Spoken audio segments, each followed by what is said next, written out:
हरे कृष्ण, राधे राधे। और आज मैं आपके लिए एक कथा लेकर आई हूँ। एक एक वैश्या थी, वैश्या की कथा लेकर आई हूँ। एक बार रामानुजाचार्य जो हैं अपने कुछ शिष्यों के साथ ना रंगनाथ के दर्शन के लिए जा रहे थे और बहुत गर्मी थी। रास्ते में उन्हें ना एक बागीचा मिला, तो उन्होंने सोचा ना कि चलो कुछ देर तक यहाँ विश्राम कर लिया जाए। तो वो विश्राम के लिए उस बागीचे में रुक गए और बहुत ही मनोहर बागीचा था, बहुत ही खूबसूरत बागीचा था। तो और उस समय उनके पास बाल गोपाल लड्डू गोपाल उनके पास थे। तो उन्होंने उनको एक टेबल पे रखा और उनको अच्छे से शुद्ध सात्विक तरीके से रख के और वो खुद मतलब जैसे वहाँ आराम करने लगे। और वहाँ बहुत ही बड़े बड़े आम के बागीचे थे और उसमें बहुत ही सुंदर सुंदर आम लगे हुए थे। तो उन्होंने आम का भोग जो है बाल गोपाल को लगाया और खुद भी फल फूल खाकर थोड़ी देर के लिए विश्राम करने लगे। राहगीर बहुत सारे आ रहे थे, जा रहे थे। उन्होंने एक राहगीर को रोककर पूछा कि ये किसका, उन्होंने पूछा कि सुनो भाई, यह किसका बागीचा है, इतना खूबसूरत है, इतना मनोरम मतलब यहाँ के पेड़ पौधे हैं कि देखते ही बनते हैं। तो उस पर राहगीर ने कहा कि यह एक वैश्य का बागीचा है। तो उस पर मतलब वो थोड़ा ये दुखी हुए कि बताओ, हमने यहाँ बाल गोपाल को भी रख दिया और उस मतलब जैसे वो एक विचारणी के फल और बागीचा में रह लिए। तो अचानक तब तक ना वो जो वैश्य थी उसके यहाँ जो है वो थोड़ी देर में वहाँ जब उसे पता चला कि उसके बागीचा में जो है वो रामानुजाचार्य ठहरे हैं, तो वो अपने कुछ मतलब साथी के साथ वहाँ पहुँची और उसके हाथ में बहुत सारे हीरे जवाहरात ये सब थे। तो उस पर जो है मतलब उन्होंने कहा कि मैं ये आपके लिए लाई हूँ। तो उस पर रामानुजाचार्य ने कहा कि हम तो सन्यासी, हम क्या करेंगे ये हीरे मोती पर पैसों का, कि ये हमारे लिए कुछ नहीं है, ये हमें इससे कोई लेना देना नहीं है। तो उस पर वो आग्रह करने लगे कि कृपा करके आप इसे ग्रहण कीजिए। तो उस पर उन्होंने कहा कि देखो, हम तो इसे ले नहीं सकते, इससे हमें कोई मतलब नहीं है। तो कि तुम ऐसा करो कि ये जितने भी हीरे मोती जवाहरात हैं, इससे तुम ना बाल गोपाल के लिए एक मुकुट तैयार करवा दो। तो वो मतलब बहुत खुश हो गई और वो गई मतलब जैसे सुनार के पास और उसने कहा कि तुम्हारी जितनी भी कलाकारी है, जितना भी तुम्हें आता है, वो सब तुम इसमें प्रयोग करके एकदम भव्य मुकुट तैयार करो। और वाकई उस सुनार ने भी यही किया, एकदम भव्य सा, जितने भी उसके पास जितने भी पैसे थे, वो जो सोने जवाहरात हीरे मोती सब उसने उस मुकुट के लिए दे दिया। तो और वाकई एकदम भव्य विशाल मुकुट तैयार हुआ। फिर वो मुकुट को एक लाल कपड़े में ढक के रामानुजाचार्य के पास लेकर आ रही थी। तब तक रास्ते में वो जो है ना अशुद्ध हो गई।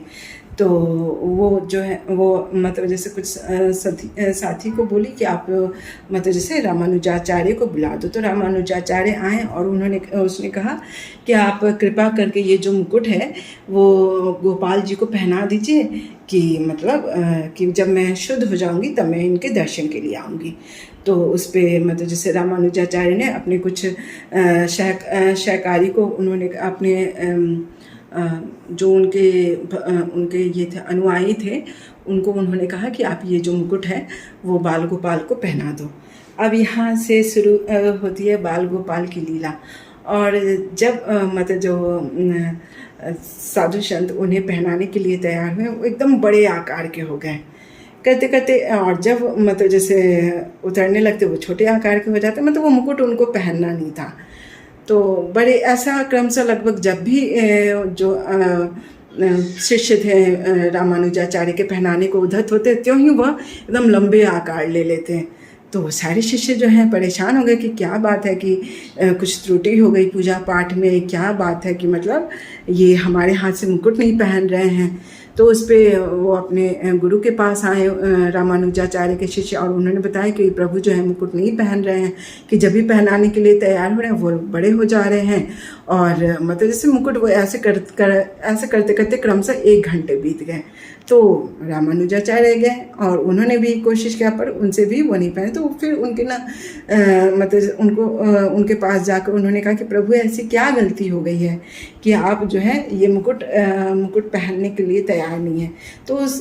तो मूर्ति के ये से आवाज़ आई कि जिसने ये मूर्ति बनाए हैं मैं उसी के हाथ से पहनना चाहता हूँ। तो जबकि वो अशुद्ध थी तो रामानुजाचार्य ने मतलब उनको बुलाया और कहा कि ये जो है मुकुट ये आपके हाथों से ही पहनना चाहते हैं। और वाकई बाल गोपाल उस वक्त ना बड़े हुए ना छोटे हुए, क्योंकि मूर्ति का साइज़ जो है ना रामानुजाचार्य ने ना उसे बता रखा था, उसी साइज़ का मुकुट तैयार हुआ था।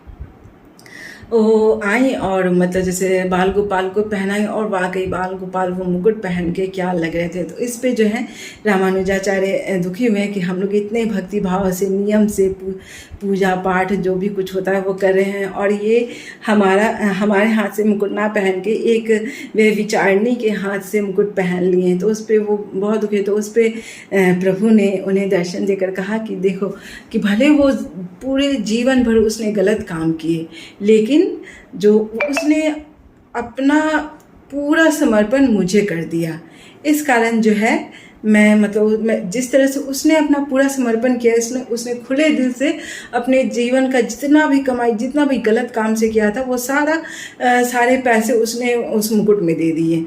उसने पूरे खुले दिल से ये किया। मैं भी उसको अपने खुले दिल से मैंने उसे अपनाया।